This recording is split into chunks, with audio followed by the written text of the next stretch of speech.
What if I told you that saying no isn't just about rejecting others? It's about saying yes to the life you actually want. Think about it.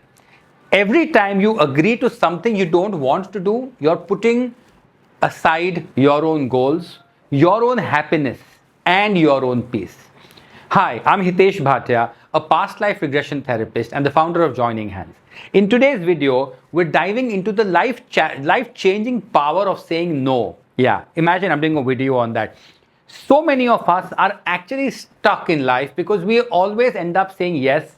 We end up being people pleasers. I know it wasn't always easy. There's guilt, there's fear of disappointing others. There's so much more. At the end of this video, what you'll have is 3 simple tools that will help you set boundaries confidently, reclaim your own time, and protect your mental peace. Let's get started. Imagine this. You're constantly saying yes to extra work. You're saying yes to social events. You don't even want to attend these events. And you're doing favors for others. I know so many people who are working in offices and saying they keep on taking additional work because they have a problem saying no. On the outside, you look like the most reliable person around and it feels good. Oh, Hitesh is so reliable. We can always bank on him.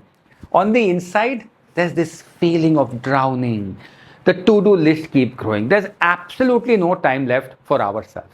Does it sound familiar to you? You see, every time you say yes to something that you don't want to do, you're saying no to something more meaningful. What are those meaningful things?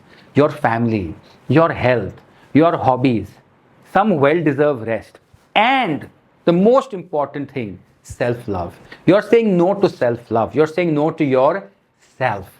The truth is, many of us feel like we can't say no. We're afraid of being selfish. We're afraid of being labeled as lazy or unkind. When I had this problem, I was so afraid, what will people think of me? But here's this thing. Boundaries aren't about shutting people out. They're about creating a space for what really matters. It's not about saying, oh, I'm selfish. Oh, how will people perceive me? What boundaries do is they create our safe space for our self-development and growth to happen. Let me give you an example. I once worked with someone, this was a client of mine, who had an incredible talent for art, fabulously talented. But she kept saying yes to everything her friends and co-workers asked for her. She would say, yes, I want to, someone would ask her, can you do this project for me? She would say, yes. Can you babysit my dog? Yes. Over time, her passion, her truest, deepest desire got buried under this mountain of obligations. When she came to me, this was a major problem. She says, I have this passion, this emotion that I want to express, but I'm not able to do it. When she finally started saying no, she regained her time. And because she was able to value her art and herself, her relationships started flourishing. Her relationships became stronger. People started respecting her even more. And she actually found that her life was better when she was able to say no. Boundaries aren't just good for you. They're good for everyone around you. Okay, let's move to the next part. Saying no isn't about being rude.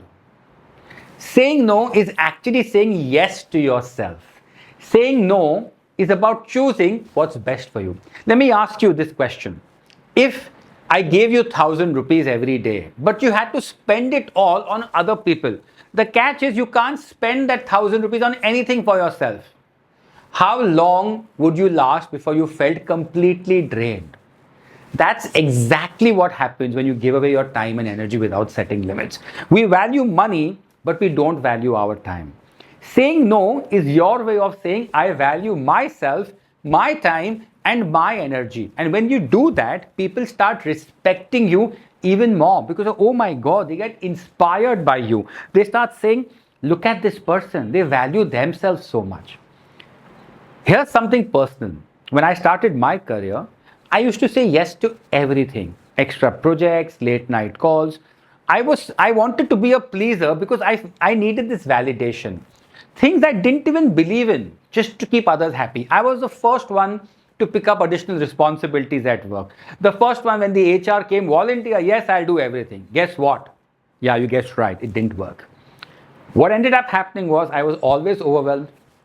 I was undervalued, and honestly, I was just tired all the time. I was exhausted. I said, when will this end? When will I have time for myself? The day I started setting boundaries was the day my life changed. I realized that saying no didn't make me less helpful. It didn't make me selfish. It didn't give me the need for validation, but it helped me get more focused and present for the things that truly mattered. Let's jump to the next part, the third part. What are the simple strategies? How do you master the art of saying no? Here are the 3 strategies that can make life a lot easier for you, and you will be able to say no more often. Number 1, the pause. Before you say yes, always pause. Yeah, that's a pause. What happens? And it's like one pause. How can that really change my life? Every few seconds can make a huge difference. For example, when someone asks you for a favor, say a breath.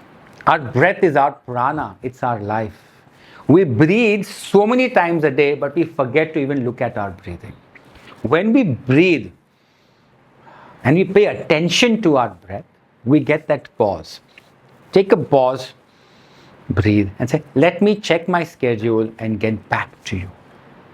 This not only buys you time, but also shows people and yourself that you respect your own commitments. The gentle no. Some situations require a softer approach, whereas some require a harsher approach. A gentle way of saying no is saying, I really appreciate you thinking of me, but I have some other priorities I want to focus right now. Agreed.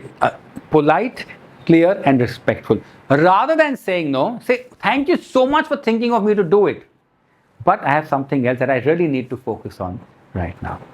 The last is the empowered no. What is the empowered no? The empowered no is where you need to be firm, especially with people who repeatedly cross your boundaries. How do you practice that? Practice saying that, looking in the mirror and imagining the other person. I had a problem saying no to my wife and saying no to my father.